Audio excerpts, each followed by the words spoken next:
l'épreuve, nous sommes confrontés au mal et à la souffrance. Nous sommes frappés par une vague d'injustice, de tristesse et ça nous arrive d'être désemparés.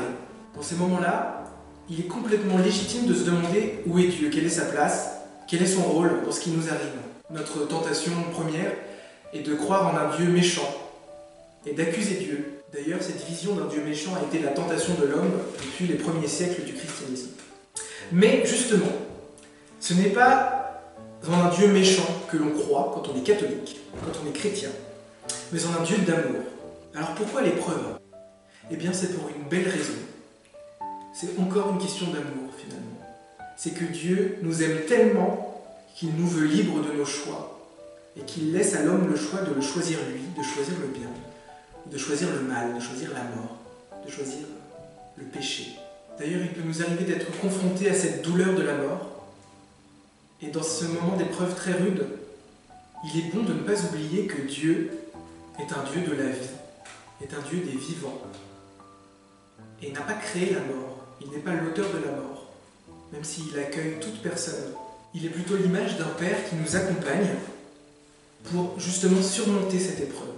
Parce que finalement, on se rend compte que dans une vie humaine, l'épreuve est inhérente à notre condition, et qu'elle peut être plutôt un outil, ou en tout cas un tremplin vers la sainteté, en tant qu'elle nous permet de nous rendre compte de notre finitude, de nos limites, qu'elle nous permet de découvrir d'autres parties de nous, de découvrir l'autre aussi.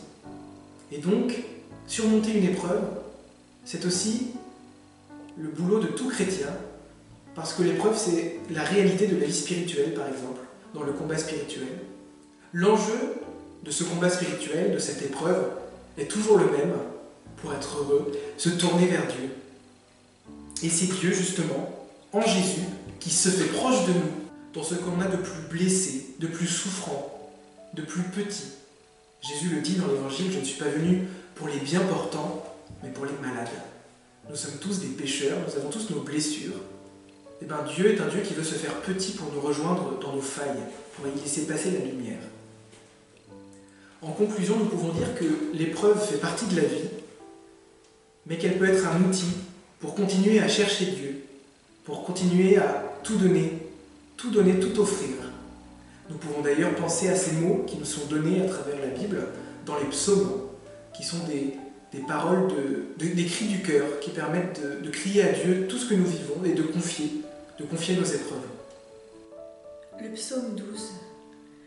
Combien de temps, Seigneur, vas-tu m'oublier? Combien de temps me cacher ton visage? Combien de temps aurai-je l'âme en peine et le cœur attristé chaque jour? Combien de temps mon ennemi sera-t-il le plus fort? Regarde, réponds-moi, Seigneur mon Dieu. Donne la lumière à mes yeux. Garde-moi du sommeil de la mort. Que l'adversaire ne crie pas victoire, que l'ennemi n'ait pas la joie de ma défaite. Moi, je prends appui sur ton amour, que mon cœur ait la joie de ton salut. Je chanterai le Seigneur pour le bien qu'il m'a fait. Aujourd'hui, je viens vers vous pour vous parler de ce moment de preuve. Nous voici de nouveau confrontés à un confinement qui réduit considérablement nos activités. Nous traversons de divers degrés et de diverses façons d'épreuves dans notre vie. Deuil, maladie, dépression, perte d'un emploi, problèmes financiers, dépendance surtout pour les personnes âgées, seules et isolées. Un enseignant qui s'appelle Roland Poupon dit « La vie est belle parce que rien n'est jamais définitif. » Si aujourd'hui tout allait très mal, je sais que demain, il y aura toujours l'espoir de nouveaux changements. Au moment d'épreuve comme celui-ci, j'invite chacun à découvrir quelle est la volonté de Dieu. Roland Poupon dit encore, même dans les pires épreuves, dans les moments les plus difficiles que traverse l'humanité, il y a toujours quelque part un bien caché.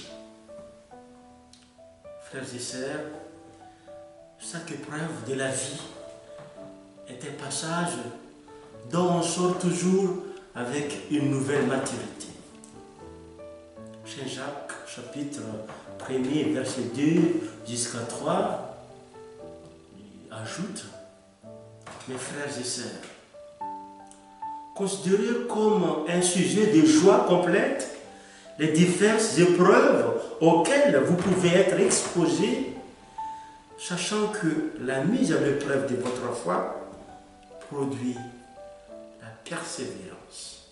Des pas sur le sable. Une nuit, j'ai eu un songe. J'ai rêvé que je marchais le long d'une plage en compagnie du Seigneur. Dans le ciel apparaissaient les unes après les autres toutes les scènes de ma vie.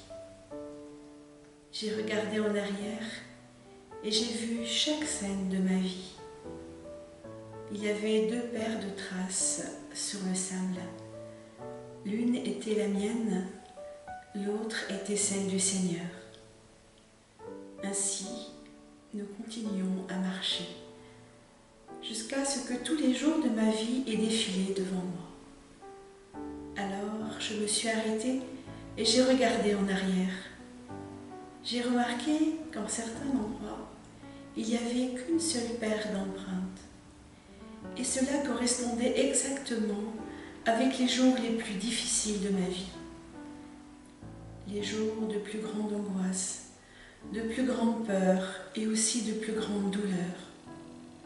Je l'ai donc interrogé. Seigneur, tu m'as dit que tu étais avec moi tous les jours de ma vie et j'ai accepté de vivre avec toi. Mais j'ai remarqué que dans les pires moments de ma vie, il n'y avait qu'une seule trace de pas. Je ne peux pas comprendre que tu m'aies laissé seule au moment où j'avais le plus besoin de toi. Et le Seigneur répondit: mon fils, ma fille, tu m'es tellement précieux, je t'aime. Je ne t'aurai jamais abandonné, pas même une seule minute. Les jours où tu n'as vu qu'une seule trace de pas sur le sable, ces jours d'épreuves et de souffrances, eh bien, c'est moi qui te portais.